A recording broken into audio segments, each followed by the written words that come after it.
Start. Blouse cut hi అండి. Blouse cutting ఎలా చేయాలో ఒకసారి చూద్దాం. మనము బ్లౌజ్ కటింగ్ చేసే టైంలో చూడండి, క్లాత్ అనేది ఇలా వేసుకోవాలి, ఈక్వల్గా ఉండేటట్టు చూసుకోవాలి. ఈ రెండు ఈక్వల్గా ఉంటే మన స్టిచ్చింగ్ అనేది పర్ఫెక్ట్గా వస్తుంది. అన్ఈక్వల్గా ఉందనుకోండి, ఇప్పుడు స్టిచ్చింగ్ అనేది మనకు పోతుంది. ఫస్ట్ బ్లౌజు కటింగ్లోనే ఉంటుందండి, స్టిచ్చింగ్ ఎలానైనా సరే వస్తుంది. కటింగ్ పర్ఫెక్ట్గా ఉంటే స్టిచ్చింగ్ పర్ఫెక్ట్గా ఉంటుంది. చూడండి, మనం బయట కుట్టించుకుంటే 300 రూపీస్ 250 రూపీస్ తీసుకుంటున్నారు, కానీ 40 మినిట్స్లో బ్లౌజ్ అయిపోతుంది. అదేంటో మనల్ని ఇంట్లో చేసుకుంటే మనకి కాస్త సేవ్ అవుతుంది కదా. అలా క్లియర్గా టైం ఉన్నప్పుడు మనం చేసుకోవడం బెటర్. ఇది ఈక్వల్ కోసం ఏంటి అంటే, ఈక్వల్ లెంత్ కోసం ఆ సైడ్ అనేది కట్ చేసుకోవాలి. ఫస్ట్ మనం బ్లౌజ్ పార్ట్ని కట్ చేసుకునే టైంప్పుడు ఫస్ట్ బ్యాక్ సైడ్ని తీసుకోవాలి. ఈ బ్యాక్ సైడ్ ఎలా తీసుకుంటామంటే, ఇది కూడా ఈక్వల్గా ఉండేటట్టు తీసుకోవాలి.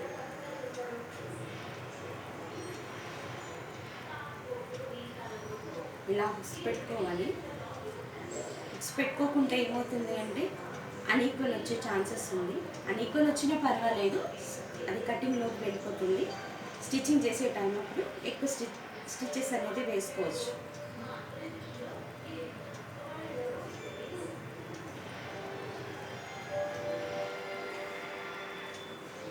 ఇలా వేసుకోవాలి. అంటే మన సైజ్ ఎంత ఉందో అలా మనం ఏ బ్లౌజు ఎలా పర్ఫెక్ట్గా ఉంటుందో ఆ బ్లౌజ్ని తీసుకుంటాం.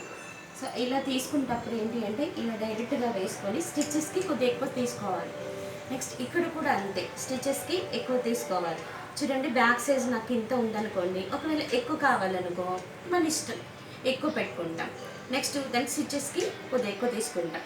సేమ్ యాజ్ టీస్గా ఇక్కడ షోల్డర్, ఈ షోల్డర్కి ఎంత కావాలి, బ్యాక్ సైడ్ తీసుకున్నాను. ఈ షోల్డర్కి కూడా అంతే, స్టిచ్చెస్కి కొద్దిగా ఇక్కడ కూడా కొద్దిగా ఎక్కువ తీసుకోవాలి.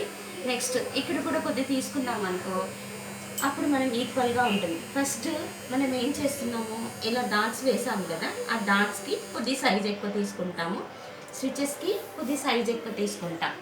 నెక్స్ట్ ఇక్కడ ఏంటి అంటే, ఈ రౌండ్ అనేది మనకి ఈ రౌండ్ పర్ఫెక్ట్గా రావాలి. ఈ రౌండ్ పర్ఫెక్ట్గా వస్తే స్టిఫ్గా ఉంటుంది. ఈ రౌండ్ కోసం ఏంటి అంటే, మనం పైకి అంటే కిందికి కాదు, ఇది పైకి తీసుకోవాలి, కొద్ది లెంత్ ఎక్కువ తీసుకోవాలి. ఇది ఎలా తీసుకున్నామో స్ట్రైట్ లైన్గా ఇలా కటింగ్ చేసుకుంటే చాలు. ఇక్కడ కూడా అంతే, ఇలా స్ట్రైట్ లైన్ చూసుకొని నెక్స్ట్ ఇక్కడ కర్వ్ తీసుకోవాలి. కర్వ్ తీసుకొని మనం కట్ చేసుకుంటే బ్యాక్ సైడ్ పార్ట్ అనేది ఈజీగా వచ్చేస్తుంది. చూడండి ఎలా తీసుకుంటాము. సపోజ్ మనకి ఏ షేప్ కావాలి, ఇక్కడ కర్వ్ వి షేప్ కావాలనుకో వి తీసుకోవాలి. సపోజ్ ఇప్పుడు నేను యూ షేప్లో కట్ చేయాలి, వి షేప్ ఈజీగా ఉంటుంది, యూ షేప్ అయి కొద్దిగా కష్టంగా ఉంటుంది. ఈ యూ షేప్కి ఇక్కడ సూటబుల్గా ఉండేటట్టు తీసుకోవాలి. సో మనకి ఈ యూ షేప్లో ఇలా కటింగ్ తీసుకుంటాం.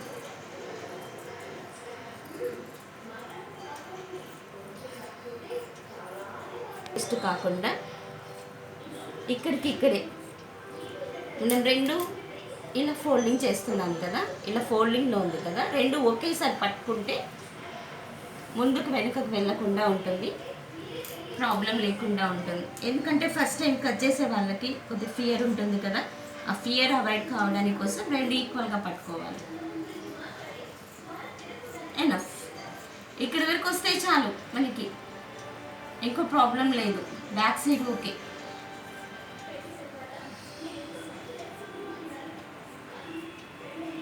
ఓకే, మనం తీసుకున్న బ్యాక్ సైడ్ పర్ఫెక్ట్గా వచ్చింది.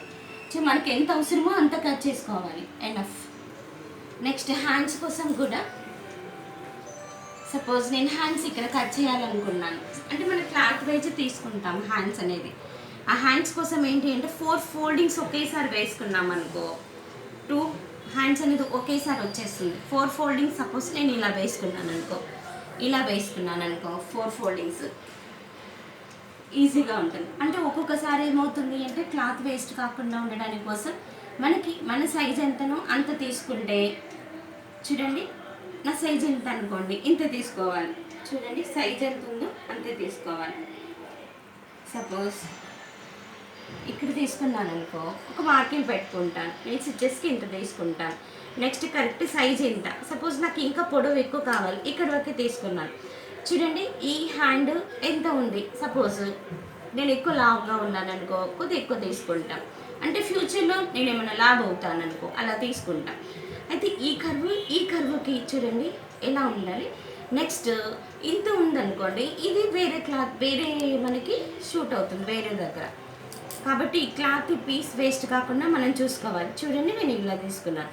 ఇక్కడే మనం ఫస్ట్ ఇలా స్ట్రైట్గా తీసుకొని ఇలా తీసేసుకున్నాం అనుకో, కటింగ్ ఈజీ అయిపోతుంది.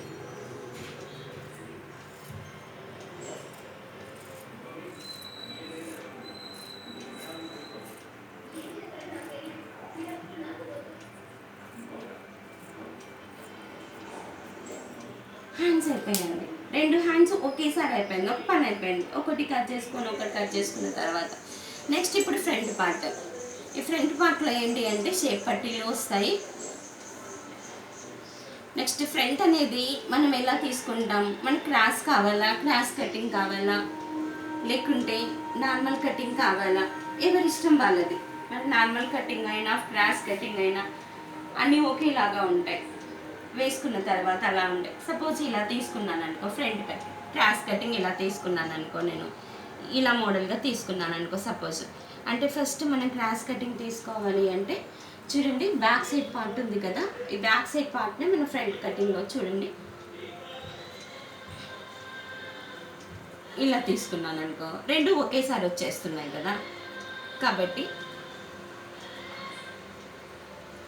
ఇలా తీసుకున్నాను అనుకో, అంటే జస్ట్ అంటే క్లాత్ ఎక్కువగా ఉంది కాబట్టి నేను ఇలా తీసుకున్నాను. క్లాత్ తక్కువగా ఉంటే మనం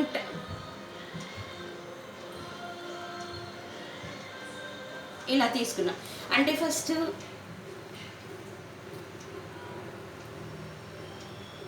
ఇవి వచ్చేస్తాయి కదా, దీనికోసం ఏంటి అంటే కొద్దిగా తక్కువ కటింగ్ తీసుకోవాలి. ఇంత తీసుకోవాలి, సపోజ్ ఇంత తీసుకున్నాం. స్టిచెస్కి ఏమవుతుంది అంటే ఇంత తీసుకోవాలి, ఈ కటింగ్కి ఇంత తీసుకోవాలి, ఇక్కడ కొద్ది కటింగ్ పోతుంది. కాబట్టి నేను క్రాస్ కటింగ్ చేస్తున్నాను. ఇలా తీసుకున్నామంటే యాజ్ ఇట్ ఈస్గా ఇలానే తీసుకోవాలి. ఎందుకంటే ఆల్రెడీ స్టిచెస్కి తీసుకున్నాం కదా, ఇంకా అవసరం లేదు. కాబట్టి నేను తగ్గించిన దగ్గర క్రాస్ పెట్టాను, నేను తగ్గించిన దగ్గర తగ్గించాను, ఈ షేప్ పట్టీల దగ్గర తగ్గించాను. నెక్స్ట్ మనం ఈక్వల్గా ఉండేటట్టు చూసుకోవాలి. ఈ బ్లౌజ్ అనేది సపోజ్ నేను డ్రెస్లో కట్ చేస్తున్నాను, మీరు ఎలా కట్ చేసుకోవాలి అంటే చూడండి ఈ యొక్క కరెక్ట్ లెంత్ ఇక్కడ చూసుకోవాలి. ఇక్కడ చూడండి, ఇక్కడ ఆల్రెడీ స్టిచెస్కి తీసాను, మళ్ళీ తీయాల్సిన అవసరం లేదు. కరెక్ట్గా ఇక్కడ చూసుకోవాలి. ఇక్కడ చూసుకున్న తర్వాత మనం ఏం చేయాలి, ఫస్ట్ ముందుగానే మార్కింగ్ పెట్టుకుంటే ఈజీ అవుతుంది. చూడండి ఇలా మార్కింగ్ పెట్టుకున్నాం అనుకో,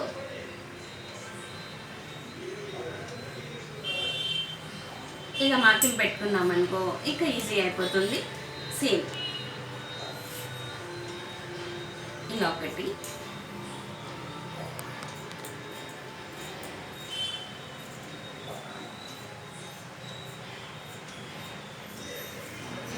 ఫ్రంట్ పార్ట్ ఇంకా ఈజీగా అయిపోతుంది. దీనికోసం భయపడాల్సిన అవసరం లేదు. ఫ్రంట్ పార్ట్ ఒకటి కరెక్ట్గా వస్తే స్టిచ్చింగ్ లోపల ఇంకా బ్లౌజ్కి అనేది ప్రాబ్లం ఉండదు. నెక్స్ట్ దీన్ని ఇలా తిప్పేసామనుకో, అది టైలర్ బోర్డు అయితేనేమో మనం తిరగచ్చు. ఇక్కడ బోర్డు లేదు కదా, జస్ట్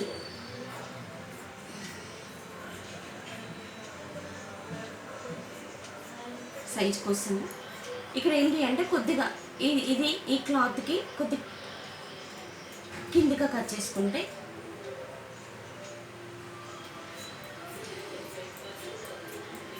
సేమ్ ఇక్కడ ఎక్కువ తక్కువ లేకుండా ఒకేలాగా కట్ చేసుకుంటే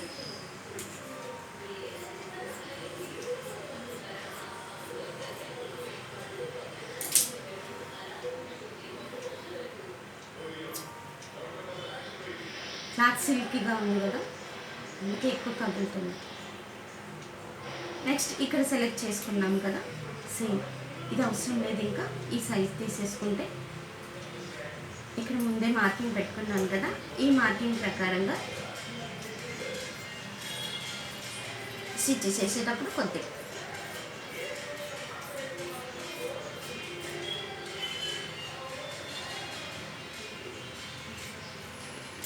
ఓకే. ఫ్రంట్ పార్ట్ రెడీ అండి. ఫ్రంట్ పార్ట్ వచ్చింది, 2 ఫ్రంట్ పార్ట్లు వచ్చింది. నెక్స్ట్ ఈ ప్లేస్లో మనం ఏం చేసుకోవాలి, ఈ ప్లేస్లో మనం స్టిచెస్ చేసే టైం అప్పుడు ఇలా సీట్ పట్టీలు కట్ చేసుకొని మనం అటాచ్ చేసుకోవచ్చు. నెక్స్ట్ ఈ హుక్స్ పట్టీ కూడా ఇక్కడ ప్లేస్ అంతా ఉంది కదా, వేస్ట్ చేయకుండా ఈ ప్లేస్ అంతా సరిపోతుందండి. ఇది బ్లౌజ్. థ్యాంక్ యూ అండి. Happy tailors day.